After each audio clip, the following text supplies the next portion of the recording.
కొంచెం అందరూ మాట్లాడాలి. ఏ కూడిక? ఉపవాస కూడిక. ఉపవాసం గత వారంలో మనం నేర్చుకున్నాం. ఉపవాసం మనలను దేవునికి దగ్గరగా చేస్తుంది. ఆమేన్, ఆమేన్. మనము దేవునికి మరింత దగ్గరగా ఉండాలి అంటే ఉపవాసం కంపల్సరీ చేయాల్సిందే. దయచేసి పిల్లల్ని జాగ్రత్తగా పట్టుకోండి.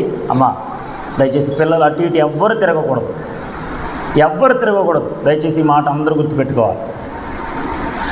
ఉపవాసము ప్రతిష్ఠించండి, వ్రత దినము ఏర్పరచండి అని యోవేలు గ్రంథకర్త చేత నా దేవత దేవుడు రాయించినటువంటి పలికిన ఒక మంచి మాట చదవండి. యోవేలు గ్రంథం 2వ అధ్యాయము 15వ వచనం చదవండి.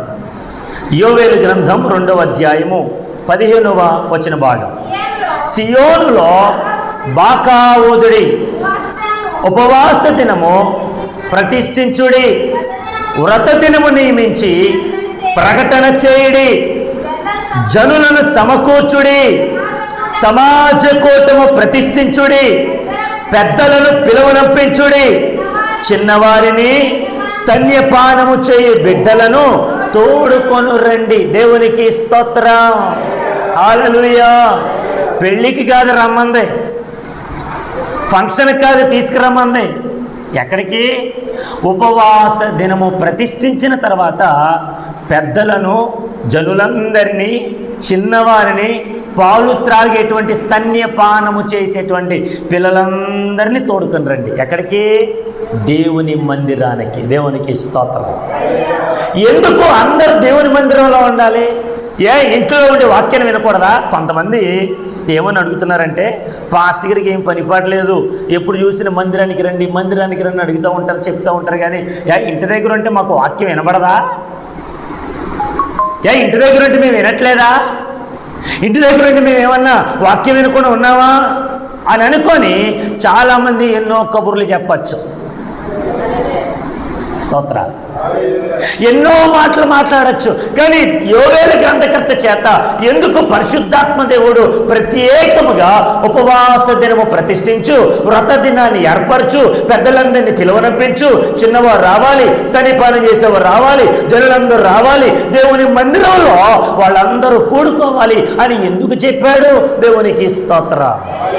ఎందుకంటే మన జీవితాలు మారాలంటే ప్రభు మందిరానికి రావాలి. ఆమె.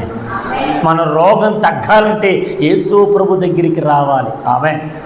దేవునికి మనం ఎప్పుడైతే మరింత దగ్గరగా ఉంటామో, ఎప్పుడైతే దేవుని మాటకు లోబడతామో, ఆయన చెప్పింది చేస్తామో, ఖచ్చితంగా దేవుడు మన ఎడల తన కృప చూపే దేవుడు. దేవునికి స్తోత్రం. ఆయన మాట ఇచ్చి మాట తప్పే దేవుడైతే కాదు. ఆయన మాట ఇచ్చి మాట తప్పే మనుషుడైతే కాదు. ఆయన మాట ఇచ్చాడంటే అది ఖచ్చితంగా నెరవేర్చగలిగిన దేవుడు. దేవునికి స్తోత్రం. చెప్పండి హల్లెలూయా. ఇశ్రాయేలు ప్రజలకు మాట ఇచ్చాడు. ఏమని? నేను నిన్ను విడిపిస్తాను అన్నాడు. ఆమె. ఎప్పుడు? వారు దేవుని వైపు తిరిగినప్పుడు. ఇశ్రాయేలు ప్రజలు ఆ ఐగుప్తు దేశంలో బానిసత్వంలో ఉండిపోయినప్పుడు 450 సంవత్సరాల వరకు దేవుని దగ్గరికి రానే, దేవునికి ప్రార్థన చేయనే, దేవుని మాట విననే. మీరు నాకు జవాబు ఇవ్వండి. విననే. దేవునికి స్తోత్రం. ఈ 430 సంవత్సరాల్లో, ఈ 430 సంవత్సరాల కాలంలో అనేక మంది పుడుతూ ఉన్నారు, అనేక మంది చనిపోతూ ఉన్నారు, అనేక మంది వస్తూ ఉన్నారు, అనేక మంది వెళ్ళిపోతున్నారు. ఎంతమంది వచ్చినా, ఎంతమంది పోతున్నా దేవుని దగ్గరికి రావాలి అన్న అవగాహన వారిలో రాలేదు.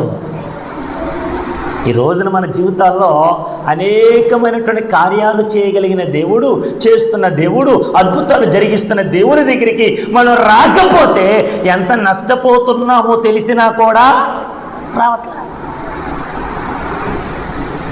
ఎంత నష్టపోతున్నామో, ఎంత డబ్బు పోతుందో, ఎంత సంపద పోతుందో, ఎంత ఆరోగ్యం పోతుందో, ఎంత ఆర్థిక ఇబ్బందుల్లో ఉన్నప్పటికైనాను ఆయన దగ్గరికి వస్తే, ఆయన మన మాట విని మనకి ఎంతగానో కార్యాలు చేసేటువంటి దేవుని మందిరానికి రాలేనటువంటి వారు చాలా మంది ఉన్నారు లోకంలో. దేవునికి స్తోత్రం. చెప్పండి హల్లెలూయా. చదవండి. కొన్ని మాటలు మీతో జ్ఞాపకం చేస్తాను. యోవేలు గ్రంథం 2వ అధ్యాయము 13వ వచన భాగం. మీ దేవుడైన యెహోవా కరుణా వాత్సల్యములు గలవాడును, శాంతమూర్తియు, అత్యంత కృపగలవాడునై ఉండి తాను చేయనుద్దేశించిన కీడును చేయక పశ్చాత్తాపడును గనుక మీ వస్త్రములను కాక మీ హృదయములను చింపుకొని ఆయన తట్టు తిరగండి. దేవునికి స్తోత్రం. 2 చేతులు పైకెత్తి హల్లెలూయా. ఆయన తట్టు తిరగండి.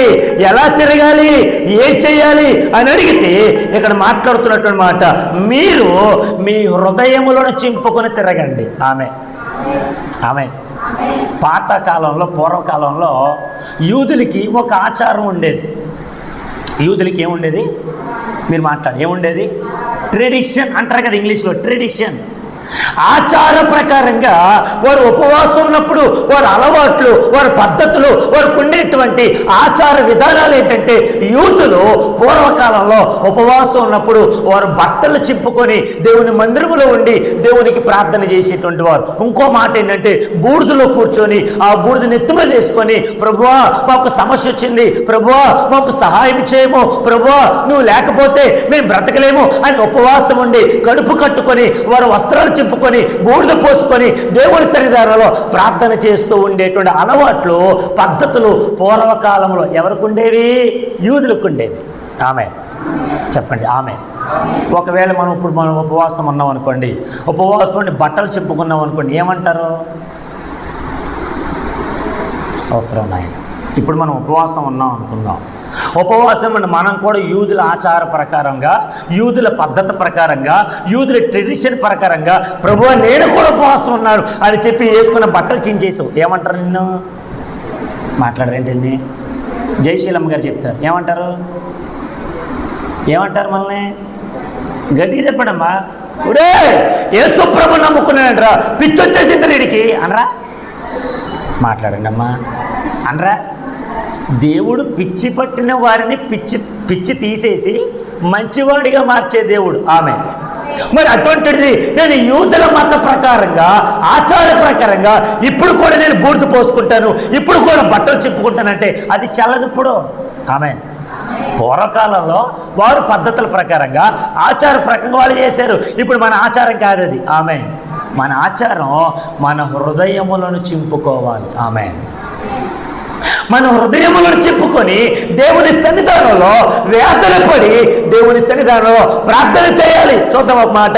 ఎవరైనా ఆ రీతిగా హృదయాలు చింపుకున్న వారు పరిశుద్ధ గ్రంథాలు ఎవరైనా ఉన్నారో లేదో కొన్ని మాటలు మనం జ్ఞానం చేసుకుందాం.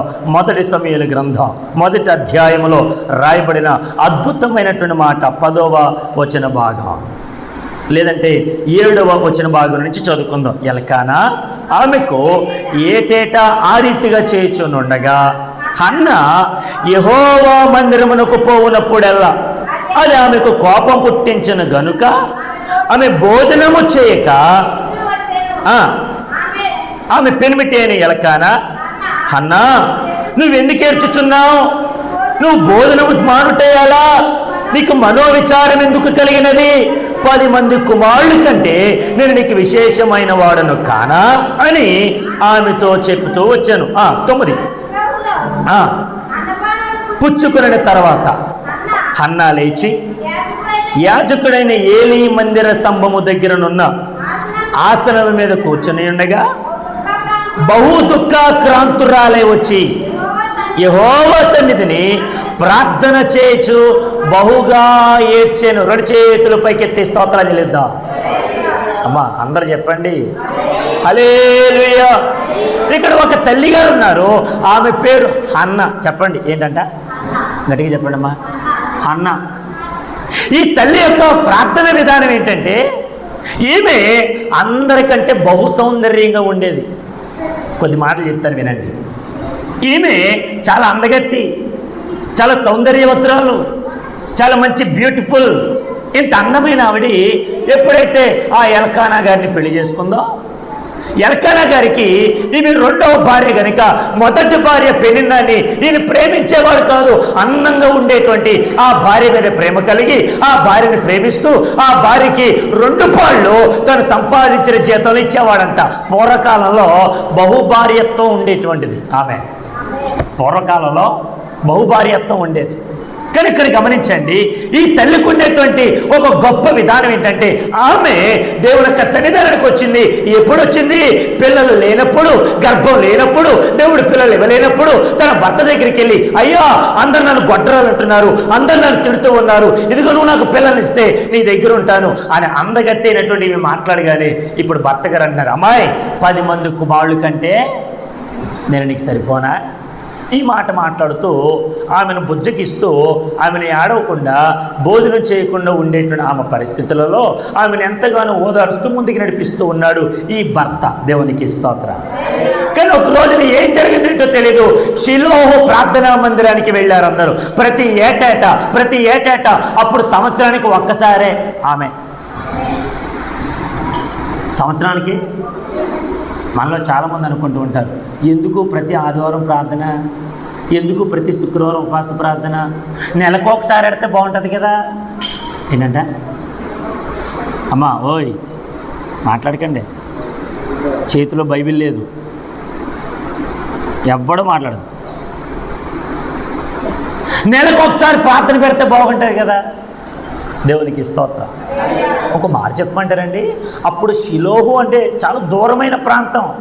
ఆ ప్రాంతానికి ఇంచుమించు ఈ రోజు ఇక్కడ బయలుదేరితే రేపు ఉదయానికి ఆ ప్రాంతానికి చేరుకునేవారు. అప్పుడు అన్నీ కూడా ఒంటెల ప్రయాణమేగా, గాడిదల ప్రయాణమేగా, నడుచుకుంటూ వెళ్ళేటువంటి వారే కదా. ఇప్పుడు దేవుడు మనకు బళ్ళు ఇచ్చినా మాట్లాడట్లేదు, బళ్ళు ఇచ్చినా, కార్లు ఇచ్చినా, మంచి ఇల్లులు ఇచ్చినా, మంచి బట్టలు ఇచ్చినా, మంచి ఏసీలు ఇచ్చినా, ఇంకా చెప్పాలి, అన్నీ వచ్చేస్తాయి. దేవునికి స్తోత్రం.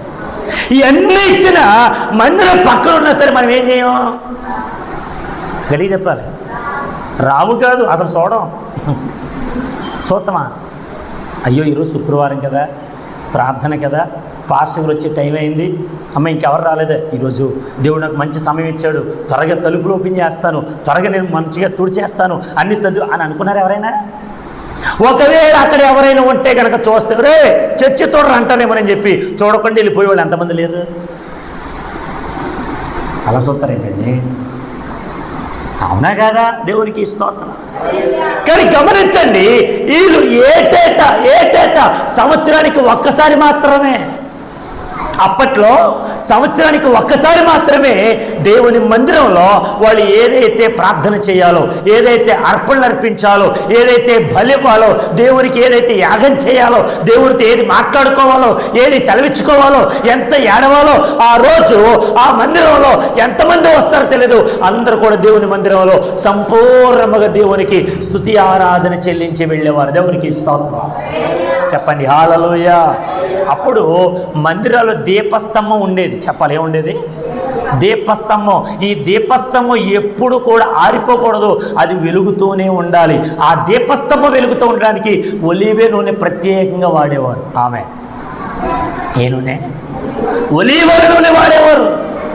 గమనించండి, ఇప్పుడు ఈ తల్లి ఆ షిలోహు ప్రార్థనా మందిరానికి వెళ్ళిన తర్వాత అక్కడ బహు దుఃఖక్రాంతరాలే, ఏడ్చుచ్చు దుఃఖాముఖిగా ఆమె ఎంతగానో తమ మనోవేదన దేవునితో పంచుకుంటుందంట.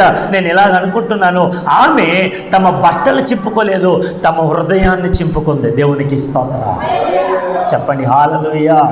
ఈరోజు నువ్వు అనుభవిస్తున్న బాధ పక్కవాడికి అర్థం కాకపోవచ్చు, ఈరోజు నీకు వచ్చిన కష్టం వేరే వాడికి రాకపోయి ఉండొచ్చు, ఈరోజు నువ్వు అనిపిస్తున్నటువంటి ప్రతి దుఃఖం వేరే వాడిలో ఉండలేకపోవచ్చేమో, కానీ ఈ రోజున దేవుని సన్నిధానంలో నీ హృదయాన్ని చెప్పుకోగలిగితే, దేవుని వైపు తిరగగలిగితే, ఆయన నీలో నాలో ఉన్న ప్రతి వేదనను, ప్రతి బాధను ఆయన తీసివేయునుగాక. గడికి చెప్పండి ఆమేన్. అది మరణకరమైన రోగమైన పర్వాలా, ఏ రోగమైనా పర్వాలా, ఏ వ్యాధి అయినా పర్వాలా, దేవుని సన్నిధానంలో నీ హృదయాన్ని చెప్పుకొని, ప్రభువా నేను ఇంకెన్నడూ పాపం చేయను, నేను ఎన్నడూ దోషిగా ఉండను, నేను ఎన్నడూ నీ ఎదుట ఒకవేళ అక్రమదారులలో ఒక్కడిగా నేను ఉండను, ప్రభువా నన్ను కరుణించిన ఆయన అని బట్టలు చింపుకోకుండా హృదయాన్ని చింపుకొని అడిగితే ఆయన నీ ఎడల కృప చూపే దేవుడు. దేవునికి స్తోత్రం చెప్పండి ఆమేన్. గట్టిగా హల్లెలూయా. ఈ రోజున మనం చేసేటువంటి ప్రతి పని మనుషులకు తెలుసుకోవాలి, మనుషులు నన్ను పొగడాలి, వారు నన్ను చూడాలి, వారు నన్ను ఎంతగానో అభిమానించాలి, అసలు వారి కొరకు పాట పాడదాం, వీళ్ళ కొరకు పాట పాడదాం, వాళ్ళ కొరకు వాక్యం చెప్దాం కాదు. దేవుని కొరకు పని చేయండి. మన హృదయాలు చింపుకొని వేదనతో ప్రార్థన చేసినప్పుడు ఆయన మన ప్రతి అవసరమును తీర్చునుగాక. ఆమేన్. తీర్చడా? మాట్లాడరేంటండి? తీర్చడా? భార్య ఒక పూట అన్నం మానేస్తే భర్త గిలగిల కొట్టుకుంటాడు.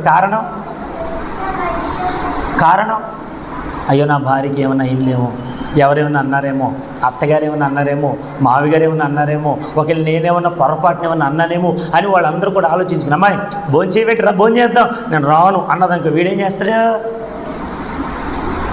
అలా నవ్వుతారేంటండి? ఏం చేస్తాడు? చక్కగా తీసుకెళ్ళి వీలైనంత వరకు ముద్దలు, మార్తమ్మ గారు శుభ్రంగా ముద్దలు కలిపెట్టడము, లేదంటే ఆ దగ్గరికి వెళ్ళి ఇద్దరు కూడా చక్కగా దాంట్లో చేయరా. మరొక భార్యాభర్తల బంధమే ఎంత అమూల్యమైనదైతే ఈ బంధాన్ని ఇచ్చిన దేవుడు ఇంకెంత గొప్పవాడు. నువ్వు అలిగితే, నువ్వు ఏడిస్తే, దుఃఖముకుంటే చూసి వెళ్ళిపోయే దేవుడు కాదు. నీ దగ్గరకు వచ్చి నాన్న ఏమైంది, నేను లేనేంట్రా అని నీ దగ్గరకు వచ్చి నిన్ను హత్తుకొని నీ భుజం మీద చేసి నేను ఉన్నాను అని చెప్పగలిగిన దేవుడు. దేవునికి స్తోత్రం.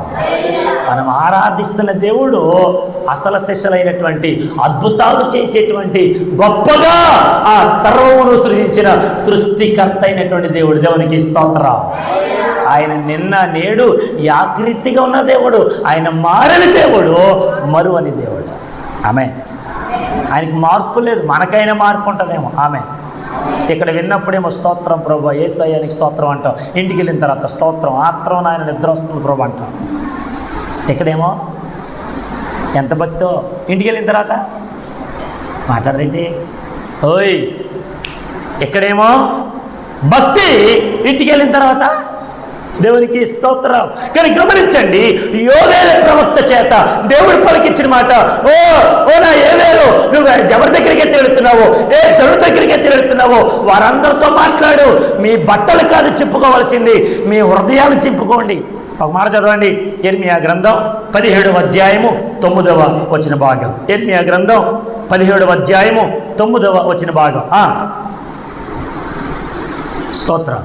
స్తోత్రం. హృదయము అన్నిటికంటే గడికి చెప్పాలి. హృదయం ఏంటంట? గడికి చెప్పండి. అన్నిటికంటే.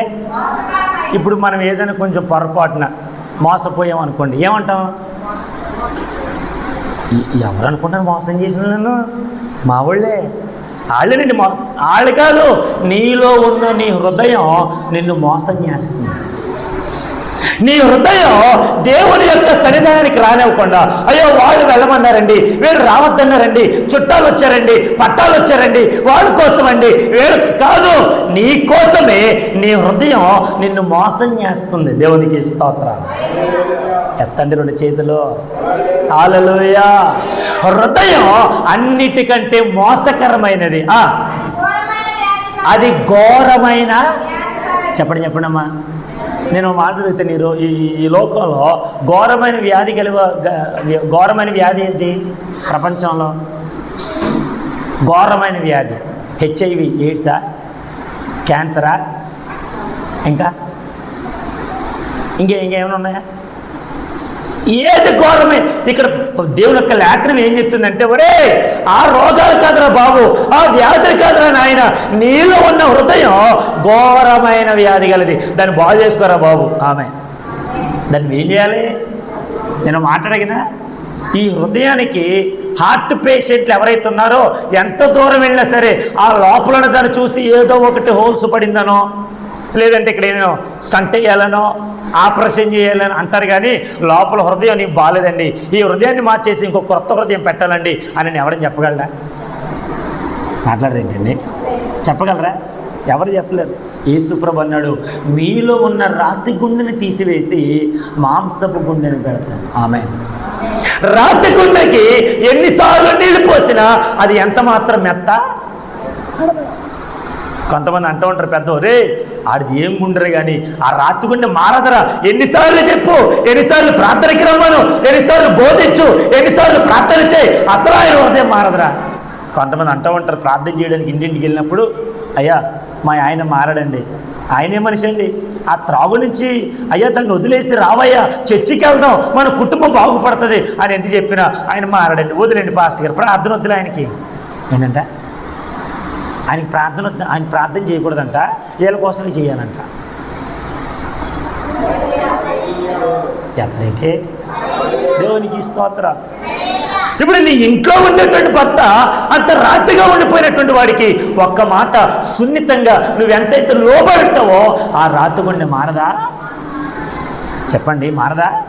కొంతమంది అంటూ ఉంటారు, మా మనవాళ్ళు మారరండి, వాళ్ళు ఎప్పుడు చూసినా తాగుతూ ఉంటారు పాస్టర్ గారు, మా మనవరాళ్ళండి ఎప్పుడు చూసినా ఫోన్ పెట్టుకుని ఉంటారు పాస్టర్ గారు, ఎప్పుడు చూసినా వాళ్ళతో వీళ్ళతో మాట్లాడుకుంటూ ఉంటారండి, అనేకమైనటువంటి కబుర్లు చెప్పుకుంటూ ఉంటారండి. కానీ దేవుని మందిరం నేను వస్తున్నాను రా, మరి రెండరే కలిసి వెళ్దాం, చెయ్యి పట్టుకొని దేవుని మందిరానికి వెళ్ళి దేవుని మాటలు విందాం రారా అని ఎన్నిసార్లు చెప్పినా నా మాట వినట్లేదు పాస్టర్ గారు, ఇంకా వదిలేరు పాస్టర్ గారు.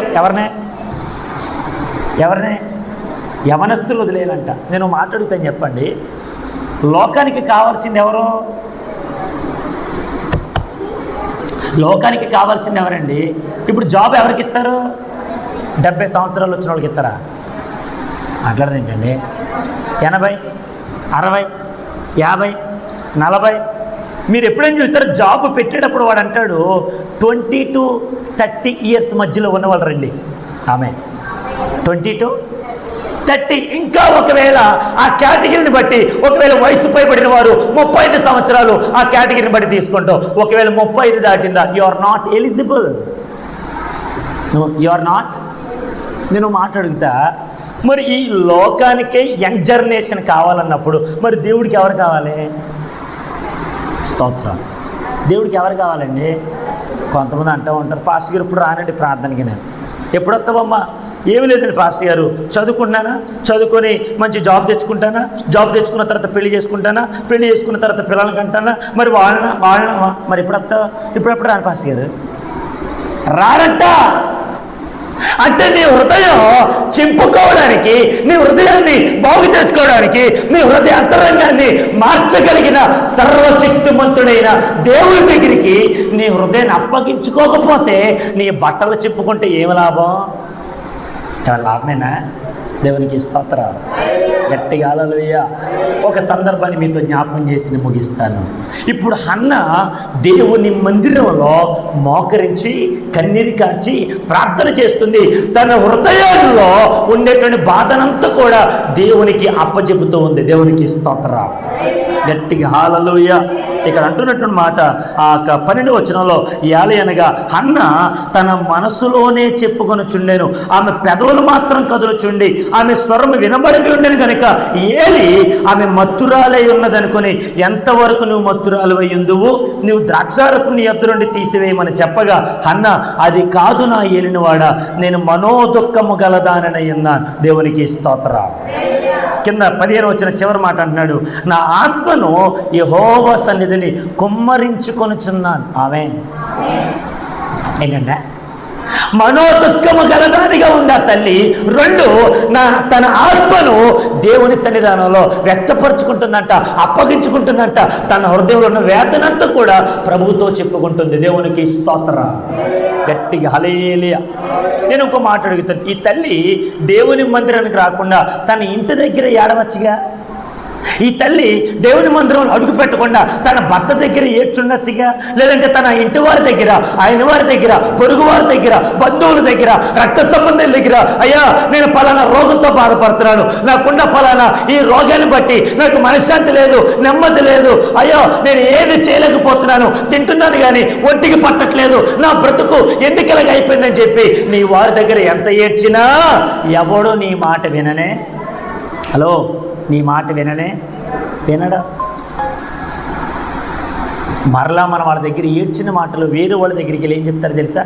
మన గురించి హేళన చేస్తారు, మన గురించి అనేక రకరకాల చెడ్డ మాటలు చెప్తారు. రే వాళ్ళు చూసి ఏమొచ్చిందో, నేను చెప్పిన వాళ్ళకి వస్తుందని అని వీడు సంతోషపడుతూ మన బాధను వాడితో సంతోషంగా మాట్లాడుకునేటువంటి బ్యాచ్ మన మధ్యలో ఉన్నారు. దేవునికి స్తోత్రం. చెప్పండి హల్లెలూయా. మరి దేవుని సన్నిధానంలో ఈ తల్లి మనోదుఃఖము గలదానిగా తన ఆత్మను దేవుని సన్నిధానంలో కుమ్మరించుకుంటూ ప్రభుకు మాత్రమే చెబుతుంది, ప్రభువా ఇదిగో నాకు ఒకటి కావాలి, నీవు కనుక నాకు మగబిడ్డనిస్తే వాడి తల మీదకి క్షౌరపు కత్తి అన్నట్టుగా రానీక నీకు ప్రతిష్ఠ చేస్తా, సేవకుని చేస్తా, ప్రయోజకుని చేస్తా, నీ మాటను అనేక మంది చెప్పేటువంటి ఒక దైవజనుడిగా నేను నీకు అభిషేకం చేస్తా అని తనకు పుట్టబోయేటువంటి కుమారుడు గురించి ఎంతగానో దేవుని సన్నిధానంలో అభిషేకము కలిగినటువంటి ఆ కుమారుని ఇమ్మని ప్రార్థనా పూర్వకంగా ఏడుస్తుంది ఆ తల్లి. హల్లెలూయా. చెప్పండి హల్లెలూయా. ఒక మాట చెప్తాను, గుర్తుపెట్టుకోండి. ఈ తల్లి ఎప్పుడైతే అలా ఏడ్చిందో, తన హృదయాన్ని కుమ్మరించుకుందో, నా దేవుడు వెంటనే కార్యం జరిగించాడు. ఆమేన్. చెప్పండి ఆమేన్. మనం ఏదైనా ఒక కార్యం తలపెట్టేటప్పుడు దేవుని దగ్గర మాట్లాడి దేవునికి అప్పగించుకోగలిగితే ఆయన సమస్తము జరిగించగలిగిన వాడు. దేవునికి స్తోత్రం.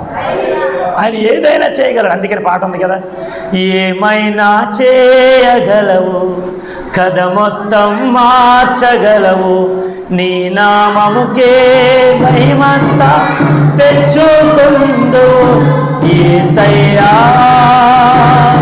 యేసయ్యా, నీకే నీకే సాధ్యము, యేసయ్యా, యేసయ్యా, నీకే నీకే సాధ్యము. దేవునికి స్తోత్రం. ఒకటి దేవుని సన్నిధానానికి వచ్చింది. అందరు చెప్పండి, ఎక్కడికి వచ్చింది ఆ తల్లి? మీరు మాట్లాడాలి నాతో. ఎక్కడికి వచ్చింది? దేవుని సన్నిధానానికి రావాలి ఆమె. రెండు, తన హృదయంలో ఉన్న వేదన, మనోవేదన, ఆత్మ దేవుని సన్నిధానంలో కుమ్మరించింది. ఆమె ఆమె. నీ ఏడుపు ఏదైనా, నీ బాధ ఏదైనా, నీ కష్టం ఏదైనా పక్కనున్న వాళ్ళకి చెప్పద్దు. దేవుని మందిరంలో నువ్వు కన్నీరు కార్చి ప్రార్థన చేయి. నేను ఎప్పుడు ఈ యొక్క ఆలయంలోనికి వచ్చినప్పుడు అయినా సరే ఒక సిస్టర్ గారు ఎప్పుడు కన్నీరు కార్చి ప్రార్థన చేయడం చూశాను నేను. ఎప్పుడు ఆ సిస్టర్ గారు దేవుని మందిరానికి వచ్చినప్పుడు ప్రార్థన చేసినప్పుడు ఆ సిస్టర్ ఏడవకుండా మందిరంలో నుంచి బయటకు కాలు పెట్టదు. నేను చాలా వరకు గమనించాను. దేవుని సన్నిధానంలో మరి ఎంతగా వేదన పడుతుందో, ఎంత ఏడుస్తుందో నేను చూశాను. నేను ఎందుకు చెప్తున్నానంటే గొప్ప కోసం కాదు, నువ్వు వచ్చినటువంటి విధానం దేవునికి తెలియాలి. ఆమె మనుషులు కాదు చూసేది. ఈరోజు నేను పలకరించవచ్చు, రేపు పొద్దున పలకరించకపోవచ్చు, నీతో మాట్లాడచ్చు, మాట్లాడలేకపోవచ్చు, కానీ ప్రతిరోజు నీతో నాతో మాట్లాడగలిగిన వాక్యమై ఉన్న దేవుడు మనతో కూడా ఉన్నాడు. దేవునికి స్తోత్రం. ఆయనతో మాట్లాడండి. ఆమేన్. ఎవరితో? ఆయనతో మాట్లాడు. నేను ఏమి చెప్పుకోవాలో, ఏమి విన్నవించుకోవాలో, ఎలా ఏడవాలో, ప్రభువా నాకు ఇది కావాలి, ఆయన పాదాలు పట్టుకుని ఏడు. యాకోబు బావ దగ్గర యాకోబు దోతొచ్చి ఆయన ప్రార్థన చేస్తూ ఉంటాడుగా, నాయన నీ పేరేంట్రా బాబు, నీ పేరు చెప్పరా అని దేవతో అడుగుతూ ఉంటుంటే ఈయన మాత్రం తెల్లవారుచున్నప్పటికైనాను ఆయన ఎంతగానో పట్టు విదలక అలాగే పట్టుకుని ప్రార్థన చేస్తూ ఉన్నాడు. దేవునికి స్తోత్రం. దేవుని దూతనే ఆపివేసి ఆ ప్రార్థన అంతగా చేస్తూ ఉంటున్నప్పుడు ఈయన అడుగుతున్నరే, తెల్లవారైపోతుందిరా, నేను వెళ్ళిపోవాలిరా, పరలోకపు గవిని నన్ను పిలుస్తూ ఉంది, నన్ను విడిచిపెట్టు అని ఆ దూత మొరపెట్టగా ఆ దూత అడగగా ఈడు మాత్రం వదలట్ల. Amen amen. కొంతమంది పిల్లలు భలే ఉంటారు, వాడు పట్టిన దానికి 3 కాళ్ళు. ఆమె అడిగిందల్లా ఖచ్చితంగా సత్యపండి గారు చెప్పాలి ఈ మాట. ఖచ్చితంగా పిల్లలు అడిగారు అనుకోండి, ఖచ్చితంగా తేవాల్సిందే. తెచ్చేంత వరకు మాట్లాడరే, తెచ్చేంత వరకు వదలరు. నానా నానా నానా, ఇంకా నువ్వు ఎక్కడికి వెళ్ళినా నీ వెనకాలే నానా. నేను అంటానండి, మరి నీ పిల్లలు అడిగిందో నువ్వు ఇస్తున్నావే, మరి నువ్వు అడిగింది దేవుడు ఎవడా? మాట్లాడరేంటండి? ఎవడా? ఇర్మియా గారు, దేవుడు స్వస్థత ఎవడా? ఆరోగ్యం ఎవడా? బలమునివ్వడా? నువ్వు అడగవు. నువ్వు అడగలేనప్పుడు, పని చేయనప్పుడు చేతులు ఎక్కడి నుంచి వస్తుందండి? సత్యపడి గారు వస్తుందా? ఇప్పుడు నువ్వు కష్టపడకుండా ఇంట్లో కూర్చొని అలాగే అన్నం పెట్టు వస్తుందా? నువ్వు బియ్యం తీసుకొచ్చి అమ్మాయి అన్నం అంటే వండరా? నువ్వు ఏ పని చేయకుండా ఏది అమ్మాయి అన్నమేది రాదు. కోరేది రాదు. నువ్వు కష్టపడితే ఏదైనా. ఇంకో మాట చెప్పనా, నేను ఇక్కడ నిలబడి కష్టపడుతున్నా, దేవునికి వాక్యాన్ని అందిస్తున్నాను, నాకు రావాల్సిన ప్రతిఫలం దేవుడు ఇస్తాడు. ఎవడా చెప్పలేండి, ఖచ్చితంగా ఇస్తాడు. నువ్వు కష్టపడితే ఇస్తాడు. నువ్వు కష్టపడకుండా టిప్ టాప్గా రెడీ అయిపోయి ఇన్సల్ట్ చేసేసుకొని ఏదో నాలుగు మాట్లాడేట్టు ఏదో చెప్పి వస్తుందా? రాదు. దేవునికి స్తోత్రం. చేతులు ఎత్తట్లేదు, గట్టిగా హల్లెలూయా.